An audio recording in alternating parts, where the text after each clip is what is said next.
Dear children, today we are going to discuss a new topic, types of companies or different kinds of companies. Companies എന്താണ് എന്നും കമ്പനീസിൻ്റെ definition എന്താണെന്നും companies act നിലവിൽ വരുന്നതൊക്കെ നമ്മൾ കഴിഞ്ഞ ക്ലാസ്സിൽ ഡിസ്കസ് ചെയ്താണ്. ഇന്ന് നമ്മൾ നോക്കാൻ പോകുന്നത് ഏതൊക്കെ കമ്പനീസാണ്, ഏതൊക്കെ ടൈപ്സ് ഓഫ് കമ്പനീസ് ആണ്, ഏതിൻ്റെയൊക്കെ ബേസിലാണ് നമ്മൾ കമ്പനീസിനെ ഡിവൈഡ് ചെയ്യുന്നത് എന്നുള്ളത് നമുക്ക് നോക്കാം. On the basis of incorporation, company നിലനിൽക്കുന്നതിൻ്റെ ബേസിൽ കമ്പനികളെ പലതരത്തിൽ നമ്മൾ തരംതിരിക്കാറുണ്ട്. അതിൽ first one, statutory companies. These companies are constituted by a special act of parliament or state legislature. These companies are formed mainly with an intention to provide the public service. So, കമ്പനിയിൽ special act പ്രകാരം ഒരു company പാർലമെൻറ്റിൽ പാസ്സായിട്ട് വരുന്നതിനെയാണ് നമ്മൾ statutory companies എന്ന് പറയുന്നത്. അപ്പോൾ പാർലമെൻറ്റിൽ special act പാസ്സാക്കി വരുന്ന കമ്പനികളാണ് സ്റ്റാറ്റ്യൂട്ടറി കമ്പനീസ്. ഇവരുടെ മെയിനായിട്ടുള്ള ഒബ്ജക്റ്റീവ് എന്ന് പറഞ്ഞാൽ പബ്ലിക് സർവീസാണ്. So primarily they are governed under the Special Act, still the Companies Act 2013.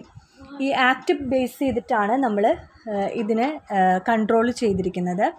ഇപ്പം നിലവിൽ കമ്പനീസ് ആക്ട് 2013 ആണ് ഇതിനെ കൺട്രോൾ ചെയ്യുന്നത്. It will be applicable to them except where the said provisions are inconsistent with the provisions of the act creating dum.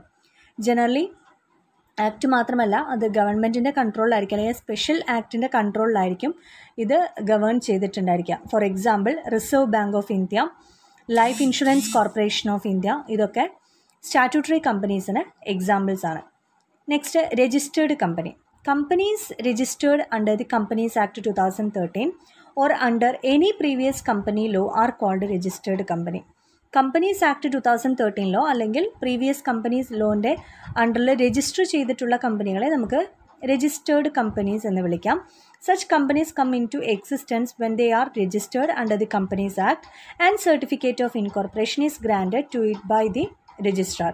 Company start ചെയ്യുന്നതിന് മുമ്പായിട്ട് കമ്പനിക്ക് അത് തുടങ്ങാനുള്ള certificate of incorporation registrar issue ചെയ്യും. ഓക്കെ, അപ്പോൾ കമ്പനീസ് ആക്ടിൽ ബേസിൽ രജിസ്റ്റർ ചെയ്യുന്ന കമ്പനികളെ നമുക്ക് രജിസ്റ്റേർഡ് കമ്പനീസ് എന്ന് വിളിക്കാം. Then chartered company. Chartered company എന്ന് പറഞ്ഞാൽ ജനറലി നമ്മൾ ബ്രിട്ടീഷ് റൂൾ ഉണ്ടായിരുന്ന സമയത്ത് ബിഫോർ ഇൻഡിപെൻഡൻസ്, അതിന് മുമ്പൊക്കെ നമുക്കിവിടെ ഈ ചാർട്ടേഡ് കമ്പനി ഉണ്ടായിട്ടുണ്ട്. ഇപ്പോൾ അത് നിലവിൽ ഇന്ത്യയിലില്ല. Companies that are formed by the royal charter or on any special order granted by the king or queen are called as chartered company. Generally ഏതെങ്കിലും ഒരു സ്ഥലത്തെ കിങ് ഓർ ക്വീൻ അത് കൊണ്ടുവരുന്നതിനെയാണ്, ആ കമ്പനി കൊണ്ടുവരുന്നതിനെയാണ് അവരാണ് അത് ഫോം ചെയ്യുന്നത്. റോയൽ ചാർട്ടർ ബേസ് ചെയ്ത് വരുന്ന കമ്പനികളെയാണ് നമ്മൾ ചാർട്ടേഡ് കമ്പനി എന്ന് വിളിക്കുന്നത്. Such companies enjoy exclusive powers and privileges and can be set up only in the countries having a system of kingship.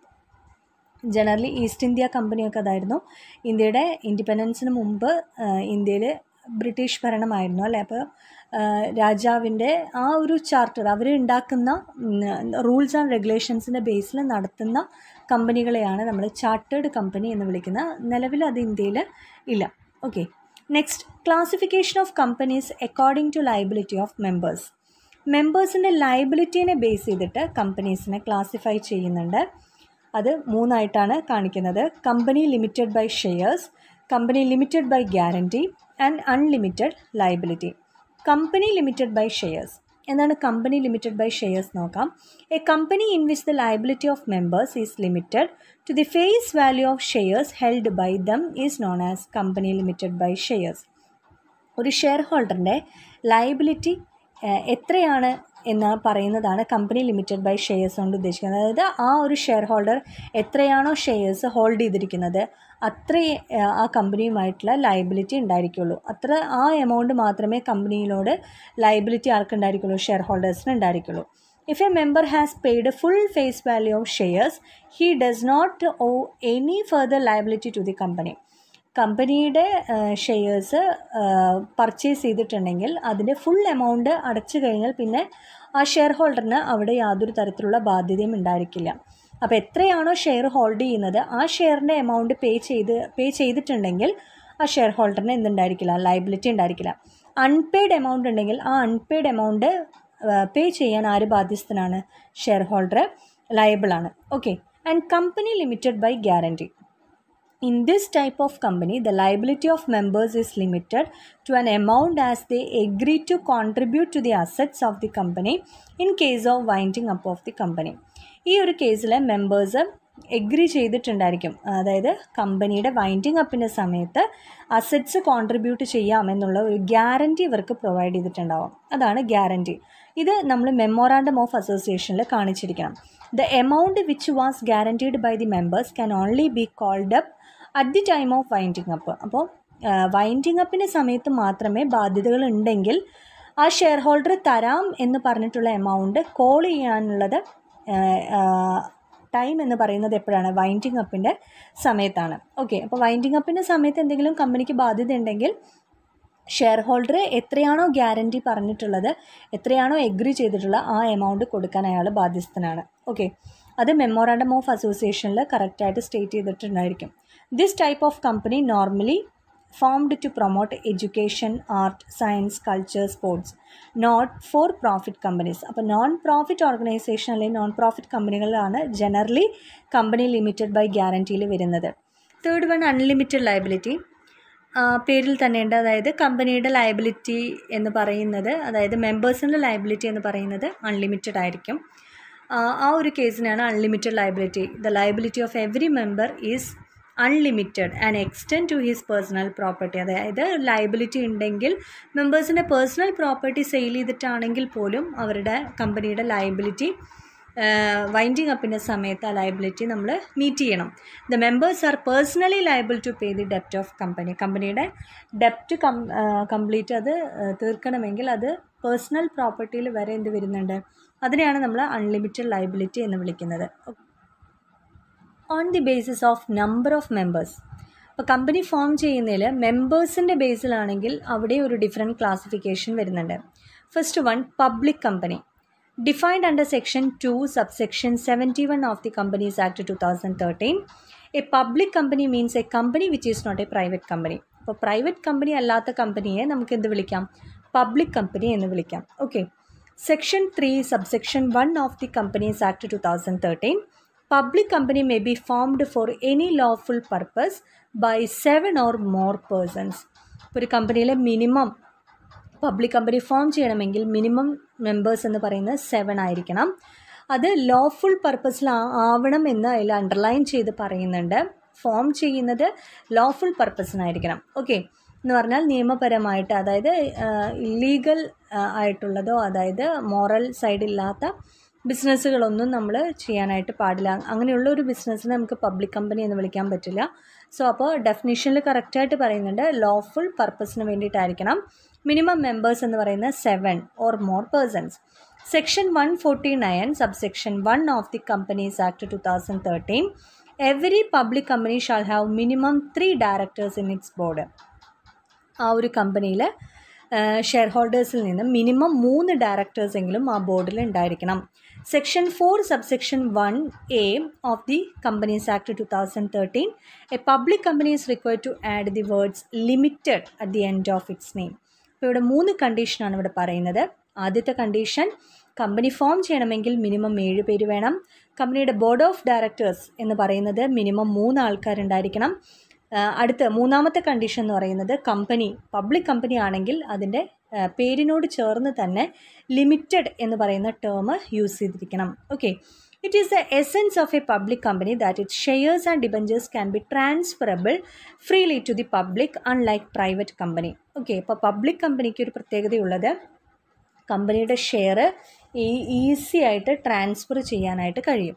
Only the shares of a public company are capable of being dealt on a stock exchange. Generally public കമ്പനികളുടെ ഷെയർസാണ് നമുക്ക് stock മാർക്കറ്റിലൊക്കെ available ആയിരിക്കാം. A private company that is a subsidiary of a public company will be considered a public company.